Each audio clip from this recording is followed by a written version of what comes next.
video has been sponsored by King Maps, FiveGuard, and JustScripts. Check their website in the description. Hello everyone, welcome to Zexus development. In this video, we are going to install a HUD script into our FiveM server. So without any further ado, let's get to the installation process. So this is the script which we are going to install into FiveM server. I'll put the link in the description below. To download the script, we have to click on the latest releases, then scroll down over here. Then click on the minimal HUD.zip file and download the script. After downloading it, we have to extract the file into our FiveM resource folder. So I'll be extracting it over here.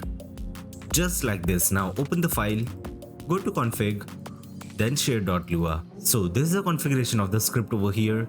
In the framework section, I'll be changing the none to QB over here as I'm using QBCore framework. And for the speed unit, I'll be keeping it on MPH over here. Over here, you can configure the minimum injection speed, and there are much more configuration which you can configure according to your use. So I'll be keeping them default for now. Now before starting up the server, make sure to delete the default HUD script from your resource folder. Just like this. So that's it for the installation part. Now let's start the server. So we are in a server now, and over here you can see this is the look of the HUD which we have installed into our FiveM server. So when we talk in game, the icon of the mic will go like this, as you can see. Now let's wear the armor. So as you can see, the armor has been increased over here. So this is the speedometer of the HUD over here, as you can see.